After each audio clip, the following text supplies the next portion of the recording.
किरण चौधरी के कांग्रेस छोड़ने पर बोले पूर्व मंत्री अशोक अरोड़ा। उन्होंने कहा कि जाने से पहले कुलदीप बिश्नोई से बात कर लेती तो ठीक रहता।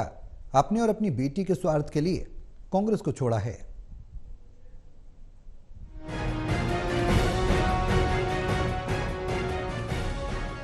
किरण चौधरी के कांग्रेस छोड़ने पर पूर्व मंत्री अशोक अरोड़ा का बयान सामने आया। उन्होंने कहा कि जाने से पहले कुलदीप बिश्नोई से बात कर लेती तो ठीक रहता। अपने और अपनी बेटी के स्वार्थ के लिए कांग्रेस को छोड़ा है। तंज कसते हुए उन्होंने कहा कि 2022 में ही बिसात बीत चुकी थी। हरियाणा विधानसभा में जो घटनाक्रम हुआ राज्यसभा की वोटिंग के लिए था और सबने देखा। किरण चौधरी सुरेंद्र सिंह जी डेथ के बाद जब हरियाणा की राजनीति में आई तो किरण चौधरी को कांग्रेस की सरकार बनते ही मंत्री बनाया गया, जो लगातार जब तक कांग्रेस की सरकार रही मंत्री के पद पर थे। और किरण चौधरी को सरकार जाने के बाद जब भारतीय जनता पार्टी की सरकार बनी तो कांग्रेस पार्टी विधायक दल की नेता भी बनी।